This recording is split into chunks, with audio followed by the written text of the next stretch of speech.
Olá, bem-vindo ao canal da Clínica Facto. Lembrando a todos que estamos nas diversas mídias, inclusive em Spotify. Hoje eu convidei o Dr. Fernando Lander, médico endoscopista do Hospital Sírio-Libanês. Ele se formou como cirurgião na Santa Casa de São Paulo, fez as suas especializações endoscópicas no Sírio-Libanês, um fellow no Japão para ressecções de lesões tumorais, e hoje ele é responsável pela pós-graduação endoscópica lá no Sírio-Libanês. O tema que eu chamei, porque como é algo muito específico e está se fazendo muitos diagnósticos agora, e a dúvida é, está aumentando o número de casos ou porque médicos como o Fernando, que vem divulgando essa patologia, estão conseguindo fazer mais diagnósticos do que anteriormente? E se nós não tratarmos as esofagites eosinofílicas, que é uma alergia na região do esôfago, isso pode trazer complicações mais sérias que o Fernando vai explicar para nós, tanto do diagnóstico endoscópico, que é o mais importante, como também as complicações pertinentes e quais os tratamentos que ele faz em casos de complicações nessa área. Fernando, obrigado. Saiu correndo do Sírio, né, veio para cá. Não é fácil pegar a turma no pulo, mas obrigado por você ter vindo aqui no nosso canal, viu? Agradeço o convite, vamos lá. Vamos embora? Fernando, o que é esofagite eosinofílica? O nome é bonito, né? É uma doença aguda, é uma doença crônica, está aumentando o caso, está diminuindo, o que é isso? A esofagite eosinofílica é uma doença crônica, né, que acomete o esôfago, e os sintomas são relacionados à disfunção esofágica. Então, o paciente vai evoluir com uma dificuldade de engolir. Né? O motivo dessa dificuldade é uma doença de cunho alérgico. Então, esse paciente ele tem uma hipersensibilidade esofágica, ele tem um aumento de um número de células inflamatórias chamadas eosinófilos, né? Que são células que modulam em respostas alérgicas, e essas células elas vão provocar um ambiente de inflamação crônica no esôfago. Então, isso vai provocar disfunções, o paciente vai ter dificuldade para deglutir, e ao longo do tempo, se essa inflamação for sustentada, a gente vai ter sequelas, né? Como você disse, estenose e até impactações alimentares. Então, sim, é uma doença crônica, né? De base alérgica. Aí. Beleza. E tem uma faixa etária mais comum e sexo? Algum lugar no mundo que é mais comum essa doença ou não? Então, tem fator genético associado, não tem? Certo. O paciente típico de esofagite eosinofílica, ele é um paciente de sexo masculino, né, tem uma incidência aí 3 vezes maior em homens do que em mulheres, e jovens, né? Então o pico de incidência ali de diagnóstico é em torno dos 25 aos 35 anos, mas acontece também em crianças, né? Existe sim alguns fatores que nos indicam que há um cunho genético, porque um dos riscos, né, pacientes que têm familiares de primeiro grau cometidos, irmãos e pais principalmente, tem um risco até de 50 vezes maior de desenvolver a doença. Então, aparentemente, há sim um fundo genético, né? Em relação aos países, ele é bastante incidente em países mais frios, né? Por exemplo, Canadá, Estados Unidos, chega a ter uma incidência anual aí em torno de 20 casos para cada 100 mil habitantes por ano. Então, parece haver algum tipo de relação ambiental, né? Também. Também é importante lembrar, como é uma doença alérgica, né? Todo tipo de atopia, de alergia, há uma incidência maior em ambientes urbanos, né? Até pelo estilo de vida, então é uma doença que você vê mais, diagnostica mais em pacientes moradores de cidades grandes, né? É uma relação meio fraca ali, mas aparentemente existe alguma coisa nesse sentido, sim. Agora, Fernando, por que vem aumentando o número de casos? Vocês estão fazendo mais diagnóstico ou porque tem alguma coisa que está desencadeando mais isso? Essa é uma dúvida, né? É um motivo de discussão.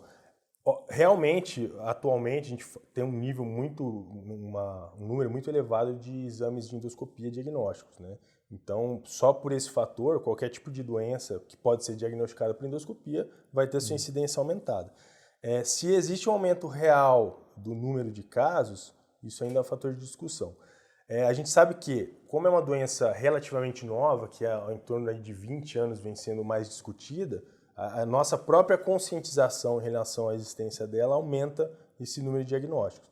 Então, que é o awareness, né, que a gente chama. Então, os colegas estando cientes da existência dessa doença, aumenta sim o número de diagnósticos. No entanto, se existe ou não um aumento real, aparentemente existe. Por quê? Existem alguns métodos diagnósticos que são realizados há muitas décadas, por exemplo, o exame contrastado de esôfago, que eles poderiam, né, décadas atrás, mostrar algumas das alterações esofágicas relacionadas à esofagite eosinofílica. Por exemplo, os anéis, né, as estenoses, e não é o que aconteceu. Então, algo indica que existe sim um aumento real. Tá? A gente não sabe quantificar de quanto é esse aumento, mas o importante é que a incidência vem aumentando.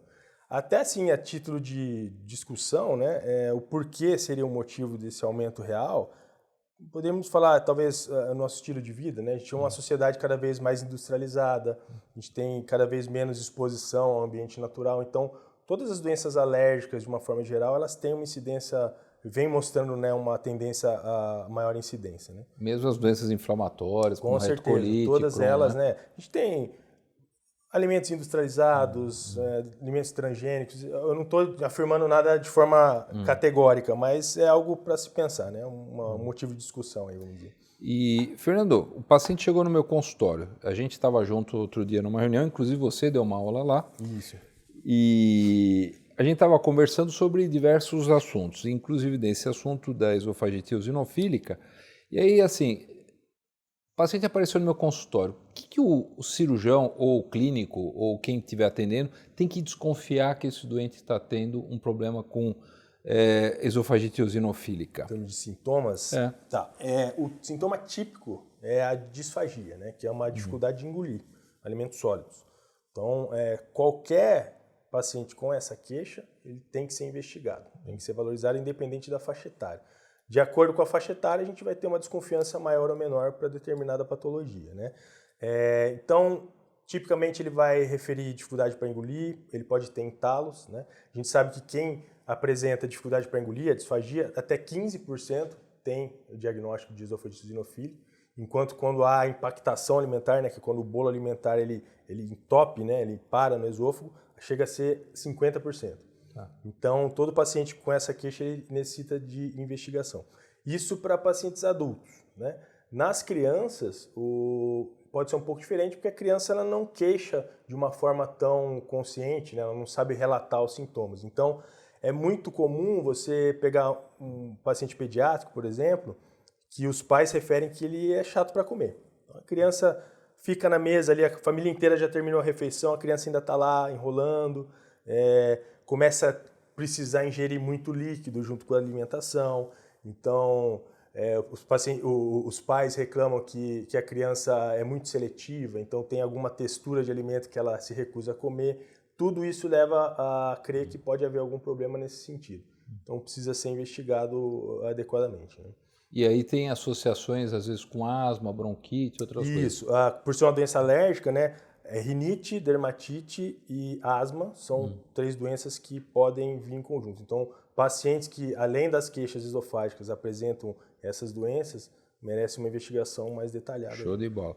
Aí, Fernando, eu fiz a consulta, falei, bom, vou pedir exame. Que exame que eu peço? Adianta pedir exame de alergia? Adianta pedir algum... Você já falou alguns bacanas. Endoscopia obrigatório. Obrigatório. ED é o raio-x contrastado que a gente toma líquido com bário, ele mostra. Exato. O que você acabou de falar.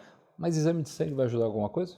No caso da esofagite eosinofílica, a gente vai encontrar algumas alterações que são alterações que qualquer paciente atópico vai apresentar. Então, um aumento de IgE sérica, uma tendência a uma eosinofilia plasmática, mas nada disso participa do diagnóstico, né, dos critérios diagnósticos da esofagite eosinofílica. Eu posso ser celíaco, que é doença do glúten, isso. Eu posso ser alérgico a outros alimentos, aparecer no IgE, mas não quer dizer que eu tenha esofagite eosinofílica. Exatamente.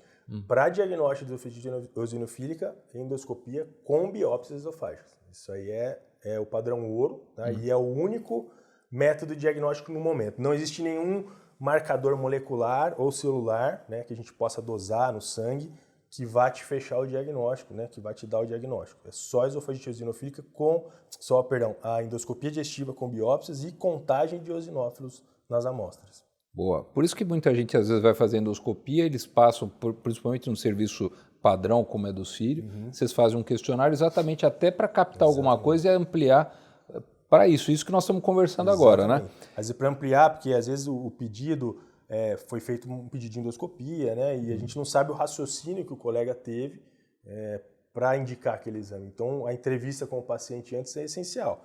Então, se ele tiver sintomas esofágicos, independentemente da solicitação médica, a gente inclui as biópsias até em esôfagos de aspecto normal, né, para tirar esse diferencial aí. Boa, isso é importante você estar falando. Agora vamos na tua praia.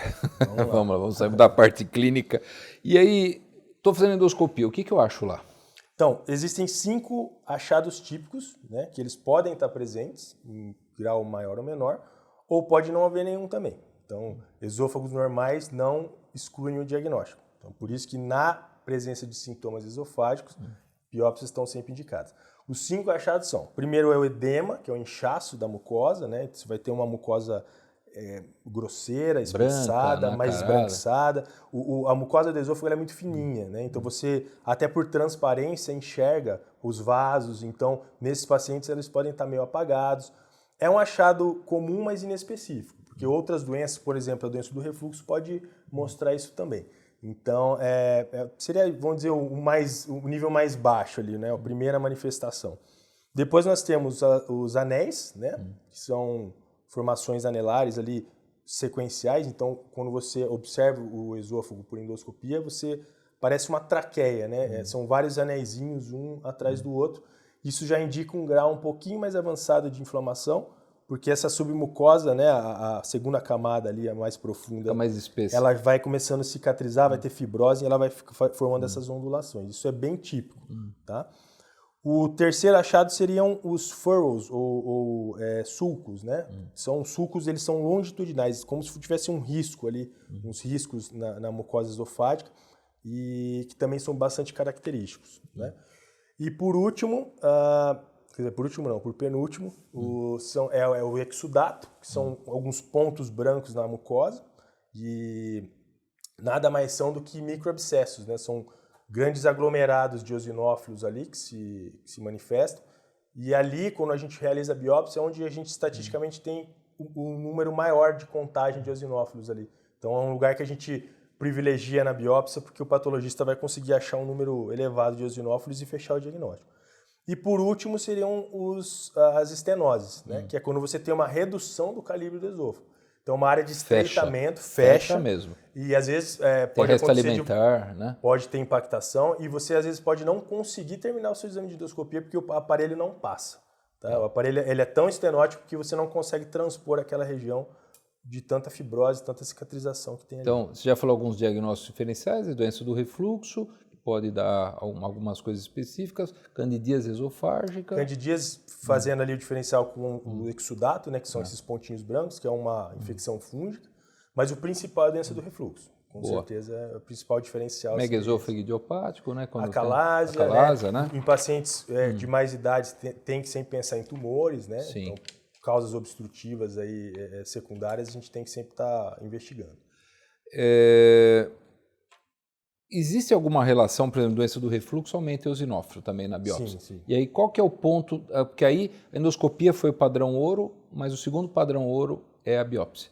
E é o anátomo patológico. O anátomo patológico é o padrão ouro. E aí o que você encontra Só a endoscopia, ela não é capaz assim de excluir ou confirmar. Então, mesmo se eu tiver ali os anéis ou algum achado bastante característico, eu preciso dessa contagem e esse paciente precisa ter sintomas compatíveis. Né? A doença do refluxo ela é uma causa de aumento de contagem de eosinófilos, realmente. Tanto é que muitos autores sugerem que se faça esse tratamento empírico antes das biópsias. Tá? Não é uma obrigação, mas é uma sugestão. E ela é uma doença que pode coexistir nesses pacientes. Tanto de forma independente, né? Ele tem refluxo, ele tem esofagite, como intercalando. Então,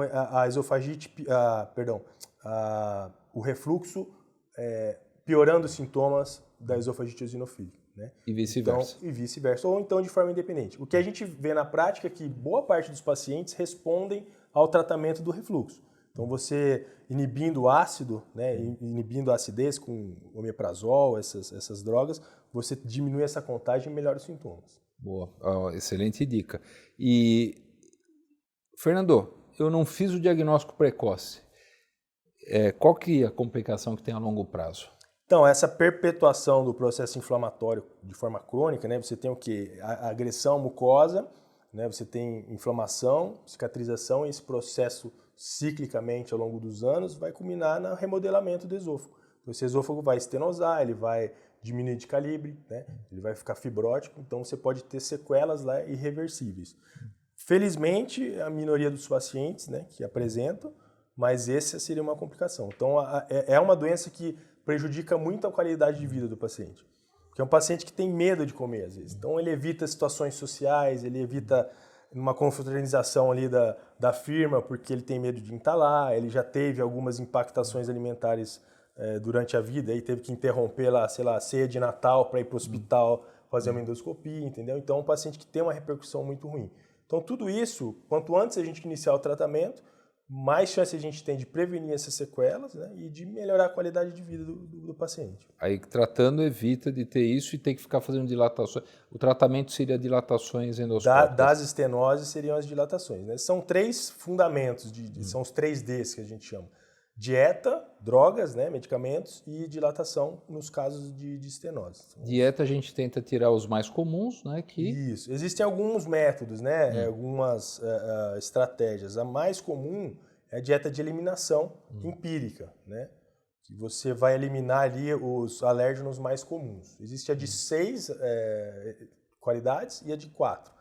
Seriam leite de vaca, ovo, soja, trigo, frutos do mar e as nozes. Amendoim, principalmente. Amendoim, castanhas, etc. E assim, a gente entende todo tratamento que a gente propõe para o paciente, ele tem que ser factível. Às vezes ele tem um impacto tão grande na qualidade de vida do paciente, de ele ficar a vida inteira evitando qualidade de alimento, que a aderência fica baixa. Então, não existe um tratamento assim, dietético ideal, né? A gente tem que ir adequando ali ao paciente, tentar entender qual que ele consegue aderir de forma melhor para ter melhora dos sintomas, e não só dos sintomas, para ter controle histológico, ou seja, a gente precisa das biópsias para garantir que essa contagem de eosinófilos diminuiu e que a inflamação foi controlada. E eles fazem isso, eles tiram tudo, vão repondo, repetem a endoscopia, faz a biópsia, por exclusão ele fala, esse pode comer... A mais comum é de você excluir ou 6 qualidades ou 4... Vai introduzindo. E nem introduzir. Porque assim, para reintroduzir seria a eliminação direta. Você tem que identificar qual é o tipo de alimento gatilho e eliminar só ele. Só que isso demanda um tempo de investigação imenso. Várias endoscopias. Então, na prática, você acaba perdendo o segmento desse paciente. Então, começa a ser mais difícil, né? O que os trabalhos mostram é que, eliminando 6 ou 4 em alguns clientes, a maioria vai bem. Bom, você falou desse daí. E os outros 2 tratamentos? Seria a dieta alimentar, né? A dieta alimentar, assim, ela é impraticável em adultos, né? Que seria o quê? Você usar fórmulas, como se fosse fórmula infantil, que eliminam qualquer tipo de proteína alergênica.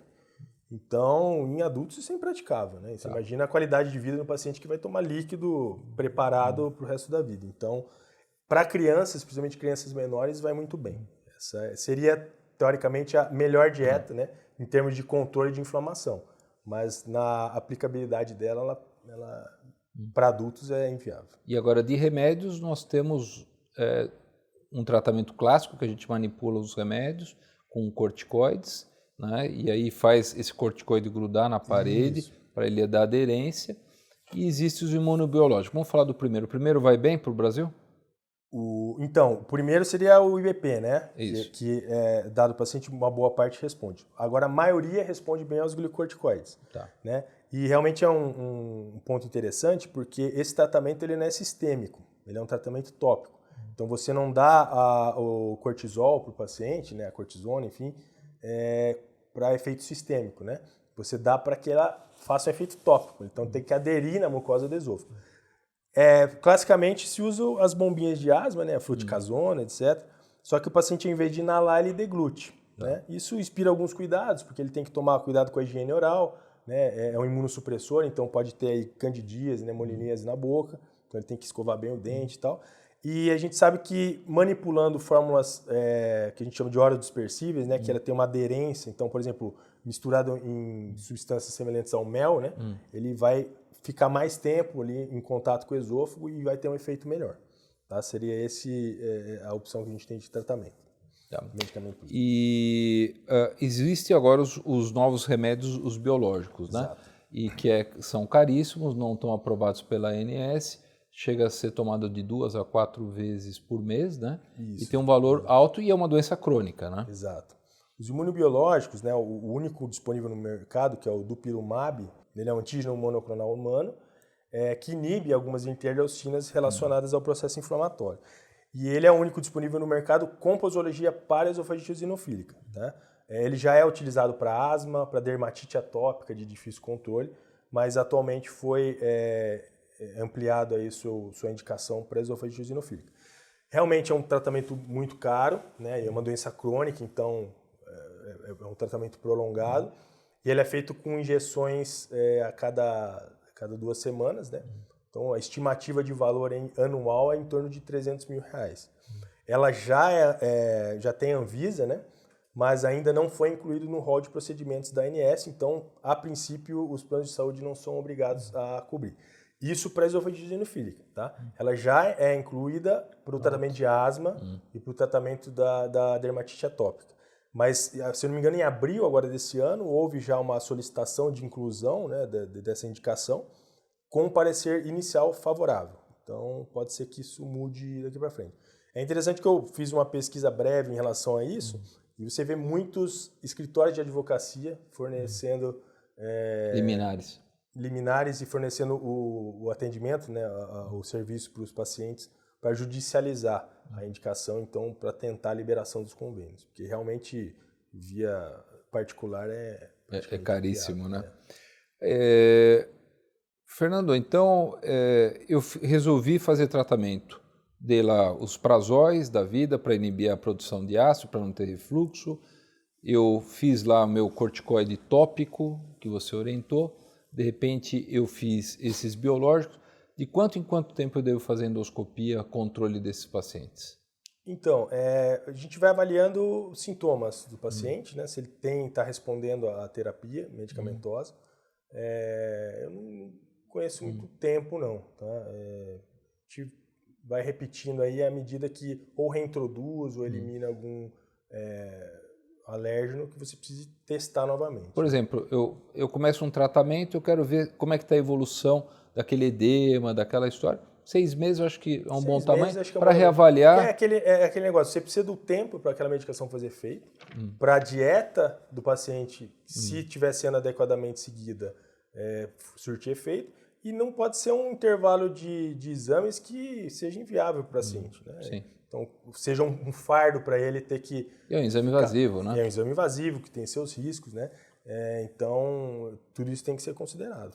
Agora, para a gente finalizar das dicas, né, é uma coisa que você sempre fala em cursos, e eu acho que isso é importante para quem está nos vendo, que você tem que fazer biópsias em quadrantes e em 3 degraus do esôfago. Dois níveis, isso. E só que tem que tomar cuidado na parte alta. Exato. Existem vários protocolos, né, de várias sociedades no mundo em relação à biópsia.